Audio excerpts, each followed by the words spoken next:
We're going to spend the day here at the Time Traveler's childhood home. Now, it's taken years for him to create this persona, and he's one of a kind.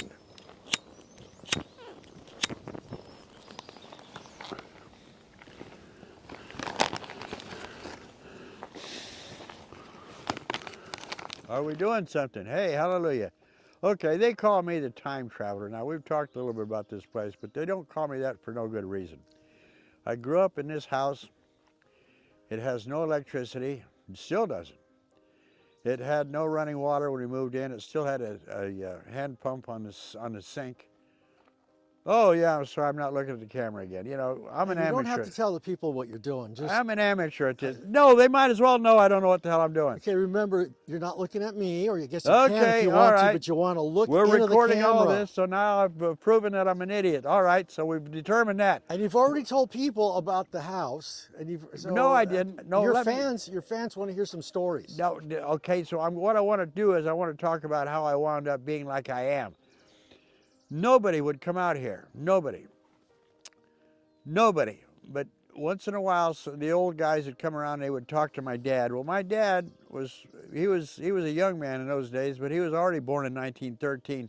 Most of the people that came out here were born before the Wright brothers ever flew an airplane. They were born around 1890, 1910, that area there. So their whole world, you didn't talk about what they were doing, because old guys don't talk about what they're doing because they're not doing anything. So they would talk about the old days, and I would sit here on this porch behind me, spit watermelon seeds at the cat and listen to them talk, and after maybe 4 or 5 or 6 years, I would listen to them jabber away, and I would start absorbing their memories into my brain. Eventually, I got my own memories. But what happened was I have their memories commingled with my memories, and to this day, I don't know if I'm remembering for those people or for me, because I'm stuck in the wrong century, and I fully intend to stay there. As far as what happened here, there's not a lot that happened here in 1950 other than a very, very quiet life. My dad, since we didn't have electricity, my dad would read to me every night. There was no electricity. I'd sit on the bed there, and he'd read uh, stories, but they weren't stories like you would read to kids. He didn't want to read Tony Wants a Pony or Jumbo the Elephant. He would only read things to me that he wanted to read. So he read to me stories about from O. Henry Williams, Sidney Porter. So until I was about 10 or 11 years old, I knew all about Sidney. It was O. Henry is what the name he wrote by. I knew all about bordermen and outlaws, and he would read To Kill a Mockingbird. I remember that one. I don't know if it was that one he read or not. I think it came out later. But he read The Ransom of Red Chief. Lots of stories that a kid really shouldn't understand. The Last of the Mohicans. I was absolutely inspired by The Last of the Mohicans. I mean to tell you, I was inspired. I got up in the morning and I wanted to be Chingachgook, the noble savage in Last of the Mohicans. My mother made me a little Indian outfit out of we didn't have any money in those days. You can tell we didn't have any money. Neither did anybody else, so we weren't poor. But she made me a little Indian outfit. What it consisted of was a belt with 2 little pink washcloths sewed in front and back. So when I got up in the morning, I put on my belt with the little washcloths in the front and the back. And generally speaking, they were right, in the front and the back. Sometimes they weren't. Sometimes they were side to side. We didn't have neighbors. Nobody cared.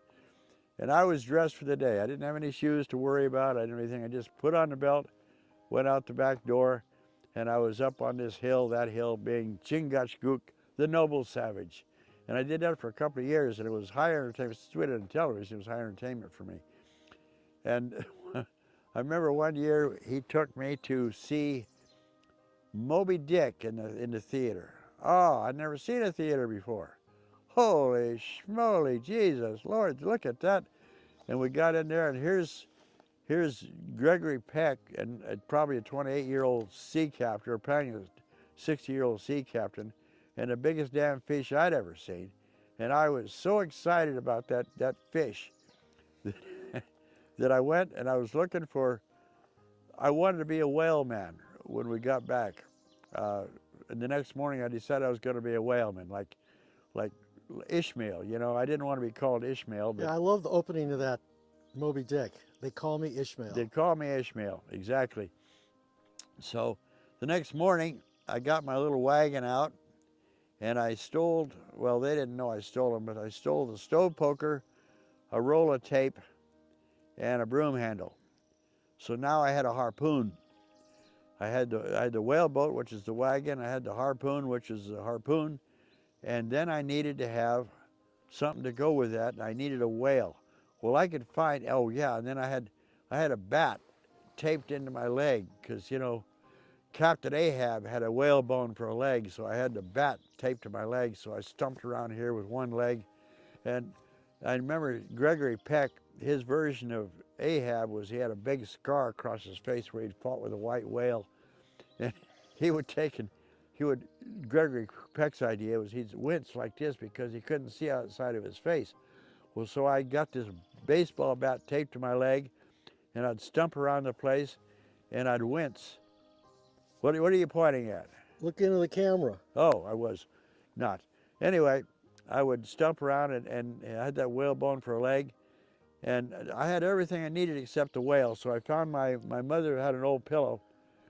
And what I would do then is I made it, this whale became a pillow, and I took that boat out across this field here, which in my world was the Great Atlantic. If they ever show you a scene, if Frank ever turns this thing around, you'll see this field out here.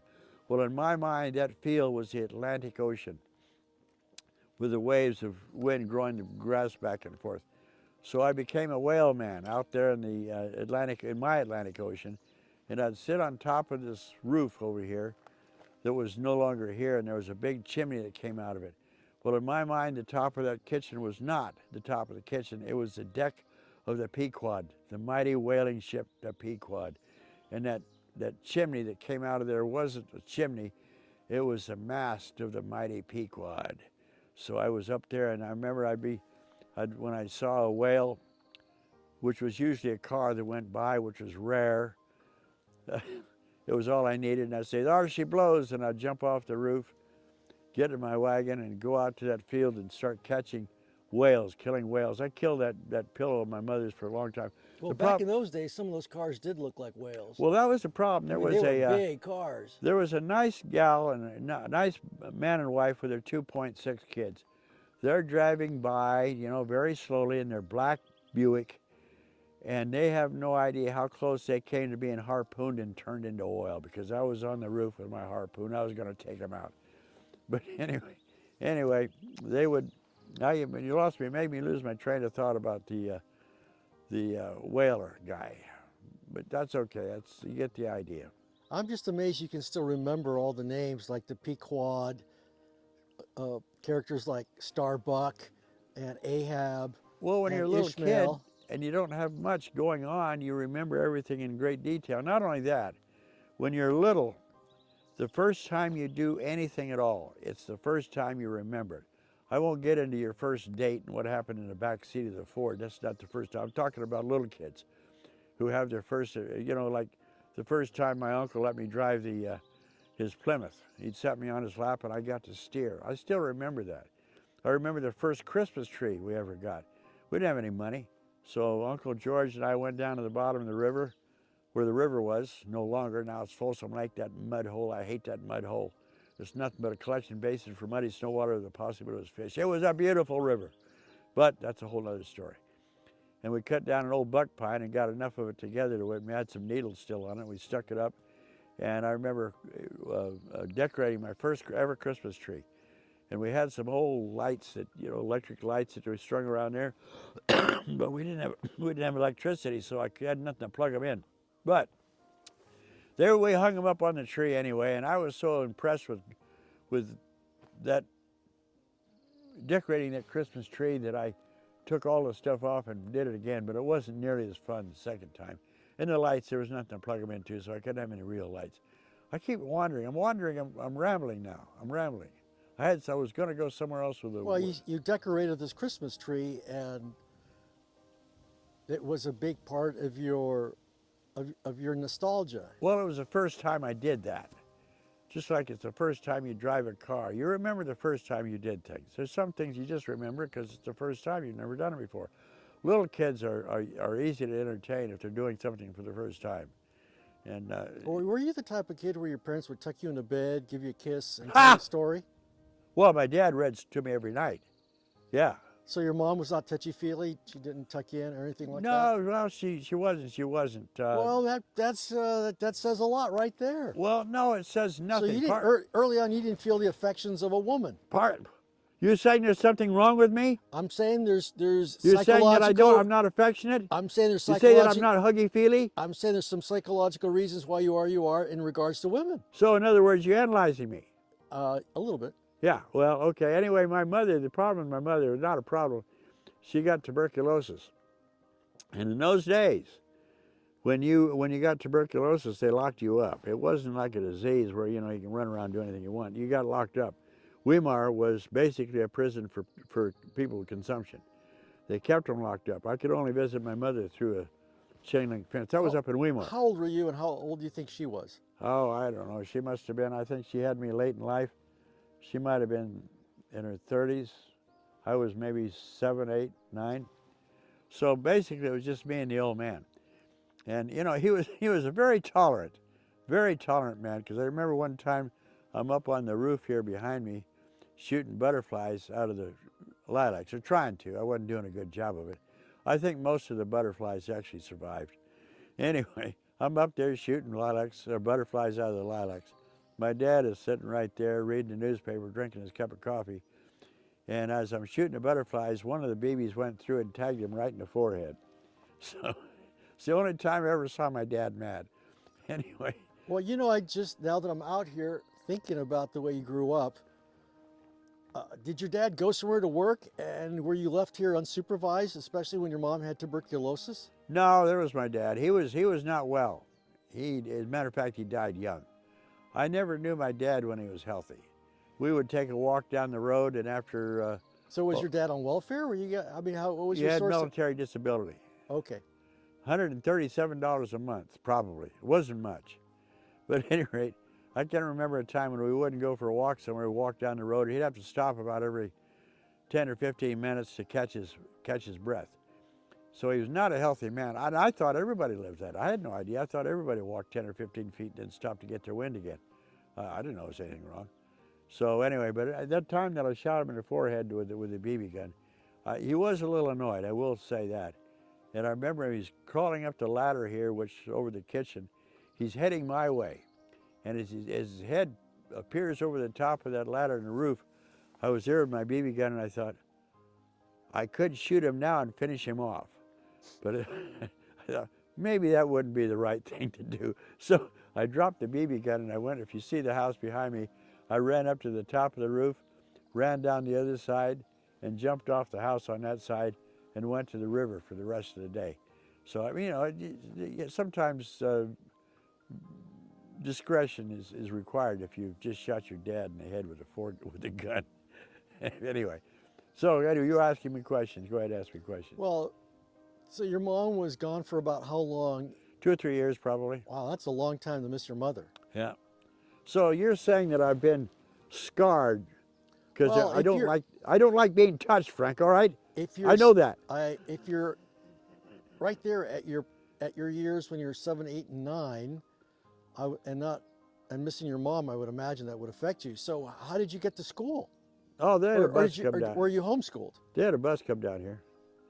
Matter of fact, right here, right in front of your. Well, up at the top of the hill where we parked your car, which is about 100 yards away, 200 yards. I mean, that road couldn't have been any better. It had to have been much better. It was not probably as worse. good as it is now, or was it? Yeah, it was probably worse than it is now. And they had a school bus. They had a school bus. Hell yes. Wow. But here's the thing: since we were so isolated, my dad took it into his head. He says, I've got to get this boy some people. There's nobody out here. So he signed me up for kindergarten in Loomis. And in those days, you could go across the Rattlesnake Bridge. From here to Auburn was nothing. And then it became an hour-and-a-half drive when the bridge fell down. But he took me to kindergarten. I was so offended by that woman, Mrs. Rollins, I'll never forget her. They dropped me off, my dad did, and I'm standing on the back porch, and this woman, she was a Southern belle, fingernails this long. Anyway, you know what really ticked me off about her? She talked to me like I was a child. I hated that. She talked to me like I was a little child. Nobody talked to me like I was a child. And then we're So on the back. you already had a sense of self-importance, and So now I'm screwed up and I'm self-important and I'm a self-aggrandizing SOB. Is that well, right? you're right now telling us you were only 8 years old. No, I was less than that. I was about 5. 5. Oh, okay. So you had an Anyway, inflated sense here of we are standing on the self. front porch, the back porch of the school, which was in Loomis. And she says, "Why don't you go out and play with the other little boys and girls?" And I looked at them, and they're all going, "Ring around the rosy, pocket full of posy, ashes, ashes." And then they all fell down. I said, "What the hell's that all about? What are they falling down for? That's stupid." So anyway, then the other thing was that we had a lunch. We had lunch at whatever time kindergartens do, 10, 11, 12, I don't know. We had to walk single file across the courtyard to go to the cafeteria to drink our little milk with a straw in it and a cup of crackers. That was lunch. And then we had to walk back to classroom, single file. Well, I don't like walking single file. I would get up on the rock wall and I would crawl down the rock wall, and Mrs. Rollins would just be totally offended with the fact that I would not follow the rules. And then finally I figured out Mrs. Rollins had a weakness. Everybody does. She would assume that different parents were picking up their kids at different times because it was only kindergarten. So on the way back, I realized she didn't notice whether I made it back to class or not. So as soon as I caught her not looking my way, I darted off to one side and I went and hid in an olive tree for the rest of the day until somebody came to pick me up. I said I was an expert on ants because ants, you know, they do a lot of stupid things. If you watch an ant, they do some of the dumbest damn things in the world. You see an ant, he's got this stick on him. He's carrying it. He's got it over his shoulder. It'd be like carrying a small tree. And he's wandering around and he's going back to the nest. And then he sees a little pebble. It's this big, but to him, it's like a boulder. Do you think he'd go around the damn thing? No. He's got to go over it. And then he gets almost to the nest. And then he says, "Oh, to hell with it," and drops it and goes back and finds another one. Ants are not all that smart. I don't care what anybody says. So I was an expert on ants until they finally realized I was not there. I got kicked out of kindergarten for not following the rules. So my dad finally says, "To hell with it." He's not ready for prime time. I guess we'll just keep him out of school for another day or two or a year or two. So he kept me out of school for another year. I went to school late. But he wasn't worried about it. So you really hated being institutionalized or being told what to do. I hate being told what to do. So you were rebellious going out the gate. Yeah, always have been. And I didn't like that woman anyway. She kept pointing her finger at me. It just annoys me. Okay, go ahead. What else do you want to know? Well,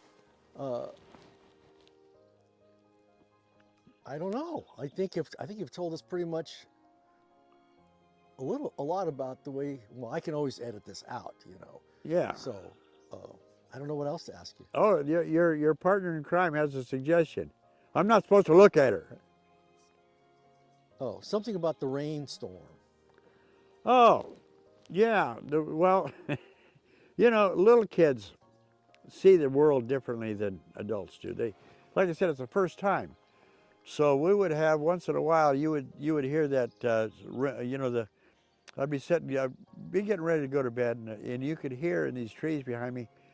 As far as I was concerned, the trees were talking to me. I didn't know anything about high pressure, low pressure.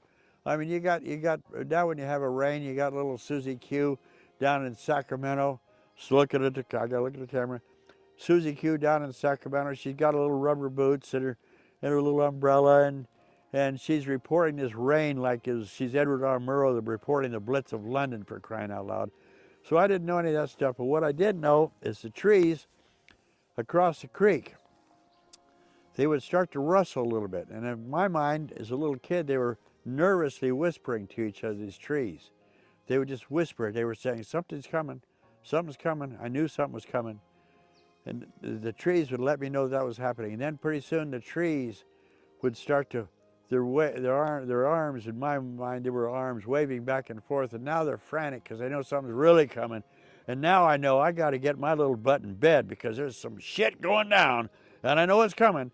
So I jump into bed, and about that time the storm would hit the house, and the wind would start rattling, and the rain would rattle on the roof because the roof was only a couple of feet over my head. And I would listen to that wind come in and the rain start to hit. And as far as I was concerned, this was a storm monster. It wasn't the wind, and it wasn't a high pressure zone, and it wasn't rain. It was a storm monster. And what would happen is that wind would hit that wall, and so hard that it would, like I mentioned before, the wall had burlap glued to it, and wallpaper glued to the burlap. Well, that wind would blow right through the walls, and the wallpaper would blow back and forth. And every once in a while, it hit a big blast of wind, and that wallpaper would go poof, like that. It would kind of like the house was as surprised as I was at this sudden blast of wind. And then I'd get my head covered over, and I'd hear this storm monster outside. And what would happen is I could hear feel the rain hitting that window, and I could hear the rain dropping off the edge of the window ledge. Some of it got through, and I could hear it going tap, tap, tap, tap on the floor. And I'd sit there and I'd wait, and that storm on. And then what would really happen is there was a loose piece of tin over the kitchen. The wind would pick that tin up, lift it, and slam it back down again, and then lift it up and slam it back down again. And the tree branches, because the tree branches now they're heavy with water, they'd scrape themselves back and forth across the roof. And in my mind, it was a storm monster trying to get into the house, trying to get to me. Well, I was pretty sure that was my house. It ain't gonna let nothing get to me.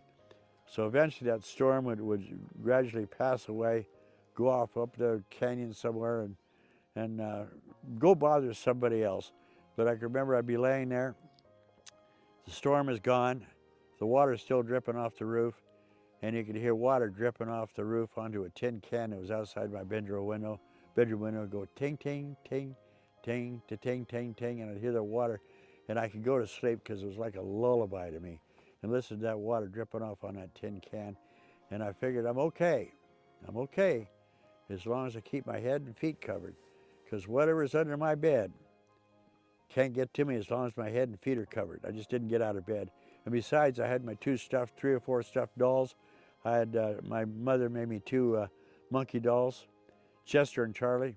And I never liked Chester much, so I figured if the monster came out of the bed and I could see these claws coming over the bed, I'd just kick Charlie off and sacrifice Charlie. He could have Charlie. So that was all good. Everything was good.